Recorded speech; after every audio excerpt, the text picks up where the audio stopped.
Hello everyone, welcome to back my channel. और आज हम लोग पढ़ने वाले हैं क्लास 10 के जो वीवीआई क्वेश्चन है चैप्टर नंबर 4। ठीक है, क्लास जो 10 का हिस्ट्री है चैप्टर नंबर 4, आधुनिकीकरण है ना, आधुनिकीकरण का युग, औद्योगिकरण का युग, ये चैप्टर का वीवीआई क्वेश्चन करने वाले हैं। तो आज का जो हमारा वीवीआई क्वेश्चन है वो है, ईस्ट इंडिया कंपनी ने भारतीय बुनकरों से सूती और रेशमी कपड़े की नियमित आपूर्ति सुनिश्चित करने के लिए क्या किया था। मतलब जो ईस्ट इंडिया कंपनी थी वो भारतीय बुनकरों से, भारत के जो कपड़ा बुनाई करने वाले जो लोग होते थे, बुनकर होते थे, उससे सूती और रेशमी कपड़ा, जो सूती और रेशमी कपड़ा का बुनाई करते थे, उसको रेगुलर पाने के लिए, ताकि हमें रोज़ कपड़ा ये मिले, दूसरे व्यापारी को ना बेचे, सुनिश्चित करना था कि फिक्स कर दिया था कि हमें ही मिलना चाहिए। यानी फिक्स करने के लिए क्या किया था कि जो कपड़ा बुनाई कर रहे हैं ये कपड़ा हमें ही मिले, इसके ये चीज़ फिक्स करने के लिए उसने क्या किया था, इसका जवाब देना है। तो क्वेश्चन समझ आ गया आपको कि क्वेश्चन क्या पूछ रहा है। क्वेश्चन पूछ रहा है ईस्ट इंडिया कंपनी ने भारतीय बुनकरों से, भारत के जो बुनकर होते थे तो कपड़ा का बुनाई करने का काम करते थे, सूती और रेशमी कपड़ा, सूती और रेशमी कपड़ा का जो बुनाई का काम करते थे, उसको नियमित मतलब रेगुलर, ठीक है, आपूर्ति सुनिश्चित करने के लिए कि रेगुलर हमें मिल जाए, इस चीज़ को करने के लिए क्या किया था वो बात बताना है। ठीक है, तो यहाँ पर हम आंसर बताते हैं आपको। कहता है ईस्ट इंडिया कंपनी ने भारतीय बुनकरों सूती और रेशमी कपड़े की नियमित आपूर्ति सुनिश्चित करने के लिए महत्वपूर्ण काम किए थे। वो क्या काम थे, तो इस प्रकार से हम आपको पॉइंट वाइज लिख के रखिए ताकि आपको आसानी हो याद करने में। तो पहला पॉइंट है, जो कंपनी थे है ना, कंपनी ने बुनकरों से माल तैयार करवाने और माल इकट्ठा करने और कपड़ों की गुणवत्ता को जांच करने के लिए वेतनभोगी कर्मचारी रखा था, जिसे गुमास्ता कहा जाता था। कहने का मतलब कि जो ईस्ट इंडिया कंपनी थे, जैसे कि मान लीजिए अगर हम आपको बताएं, उस ज़माने में जो जब तक मतलब बहुत सारे फैक्ट्री नहीं खुले थे, जब लोग कपड़ा बुनाई का काम करते थे हाथों से, मशीनों का युग नहीं आया था, उसमें भारत के जो कपड़े थे तो सूती और रेशमी कपड़े का मांग बहुत होता था यूरोप में, है ना। यूरोपीय महादेश में भारत के जो सूती कपड़े होते थे इसकी डिमांड बहुत थी। सूती और रेशमी कपड़े का डिमांड इतना ज़्यादा था कि व्यापारियों का होड़ लगा होता था खरीदने के लिए, क्योंकि यहाँ पर कपड़ा बुनाई जितना होता था, जितना कपड़ा बनता था उससे ज़्यादा मांग था। और ये फैक्ट्री में उत्पादन नहीं होता था, ये भी बात सही थे। तो इस प्रकार से जब फैक्ट्री में उत्पादन नहीं होता था, लोग जब हाथों से बुनाई करके बेचते थे तो कम ही उत्पादन कर पाता होगा, और इस प्रकार से खरीदने वाला ज़्यादा था। ठीक है, कपड़ा की मांग इतना था कि खरीदने वाला ज़्यादा था। ठीक है, कपड़ा कम पड़ जाता था, इसलिए जो बुनकर होते थे, जितना कपड़ा का बुनाई करते थे, जो बुनकर होते थे, ठीक है, जो भी कपड़ा का बुनाई करते थे, ठीक है, ये बहुत सारे व्यापारी होते थे। अब सिर्फ ये नहीं कि आखिर ईस्ट इंडिया कंपनी ही खरीदने वाली थी, खरीदने वाले बहुत सारे व्यापारी भी होते थे। जैसे मान लीजिए कुछ भारत के व्यापारी हैं, ठीक है, कुछ आपके फ्रांसीसी लोग और डच लोग हैं, अलग अलग तरह के जो लोग होते थे वो भी खरीदारी करते थे कपड़ों को बेचने के लिए और पैसा कमाने के लिए। तो यहाँ पर ईस्ट इंडिया कंपनी को, जो ईस्ट इंडिया कंपनी थी है ना, उसको परेशानी होता था, दिक्कत होता था। क्या दिक्कत होता था कि मान लीजिए अगर भारत में, अब मान लीजिए भारत में, ठीक है, उस समय भारत की बात करें, उस समय की बात कर रहे हैं कि उस समय अगर एक दिन में कपड़ा का जो बुनकर होते थे, कपड़ा का बुनाई मान लीजिए 10,000 कर रहे हैं, कितना कर रहे हैं, 10,000 कपड़ा का बुनाई कर रहे हैं, ये मान रहे हैं हम आपको समझाने के लिए।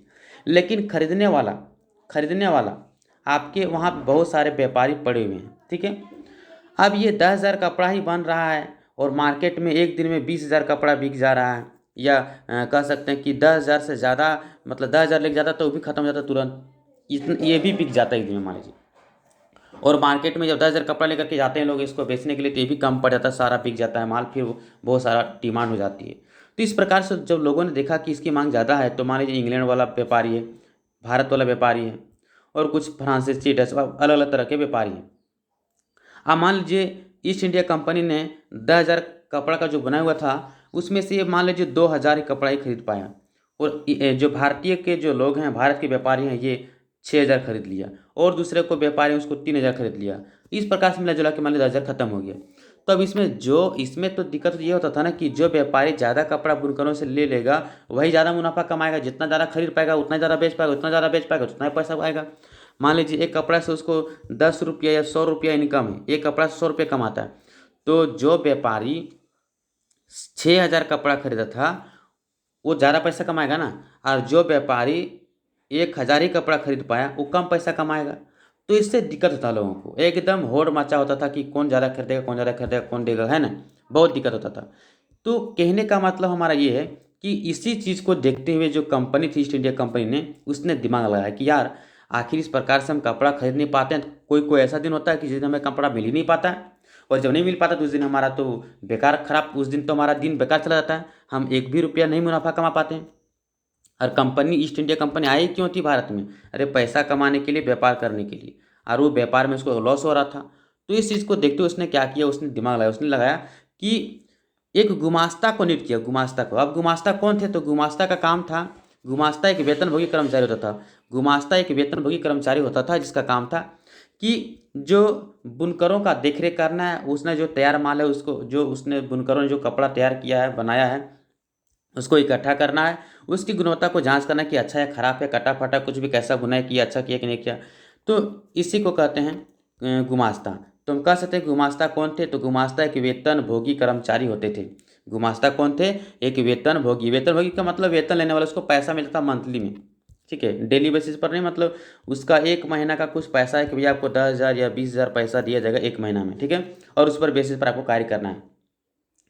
अब इसको, ये वेतनभोगी कर्मचारी था, वो भी कंपनी का कर्मचारी होता था, और इसको काम दिया था कि आपको क्या करना है, देखरेख करना है। कंपनी ने बुनकरों से माल तैयार करवाने की, आपको माल भी तैयार करवाना है, कपड़ा बुनाने का काम भी करवाना है, उसको इकट्ठा काम करना मतलब जमा करना है। जैसे अलग अलग बुनकर का घर अलग अलग जगह है। अब ये सभी लोग, चूंकि एक बुनकर एक दिन में एक दो कपड़ा बनाता होगा, अब ये अगर 100 बुनकरों से इसका पहुंच है, या 200 या 500 बुनकरों के पास पहुंच है, तो प्रत्येक दिन जाएगा उसका घर और उससे कपड़ा का जो है कितना बना है उसको इकट्ठा करके ले आके जमा करेगा, फिर कंपनी के पास भेजेगा, ठीक है। ये काम करता था माल इकट्ठा करने का।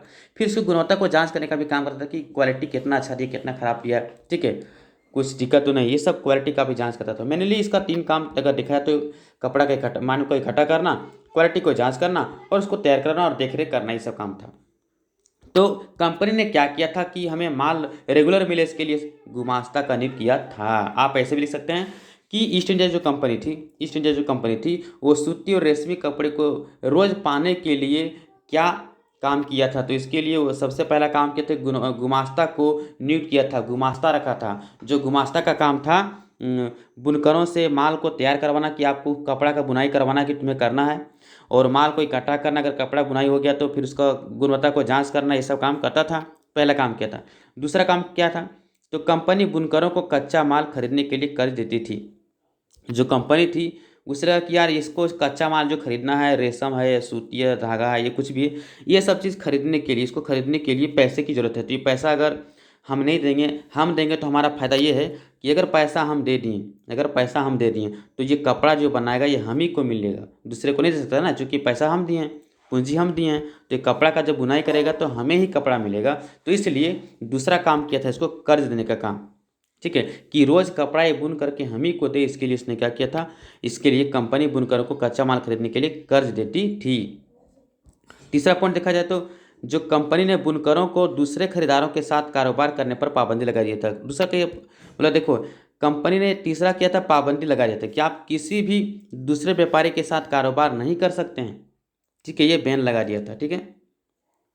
उसके लिए उसे पेशगी रकम दे देता था कि आपको जितना पैसा चाहिए कच्चा माल खरीदने के लिए, 10,000, 20,000, 50,000, 1 लाख, जो भी पैसा चाहिए सारा पैसा हम देंगे, लेकिन आप अपना जो माल तैयार कर रहे हैं इसको दूसरे व्यापारी के साथ नहीं बेच सकते हैं, सिर्फ और सिर्फ ईस्ट इंडिया कंपनी को ही देना पड़ेगा, ठीक है। अगर चौथा देखें तो चौथा क्या था? तो यूरोप में भारतीय कपड़ों की भारी मांग को देखते हुए बुनकर और सौदागरों पर नियंत्रण करना आवश्यक समझा। उसे लगा कि हाँ, ये बात तो मैंने पहले बता ही दिया था कि यूरोप में कपड़े की मांग इतना बढ़ गया था, भारतीय कपड़े की मांग, कि जो व्यापारी होते थे, है ना, सौदागर होते थे, उस पर नियंत्रण करना, देख रेख करना बहुत आवश्यक समझा कि अगर हम नियंत्रण नहीं करेंगे, कंट्रोल नहीं करेंगे, उस पर देख रेख नहीं करेंगे तो ये कपड़ा हम नहीं खरीद पाएंगे रोज, और अधिक मुनाफा नहीं कमा पाएंगे। तो ये 4 पॉइंट दे करके आप इसका जवाब आसानी से दे सकते हैं, ठीक है।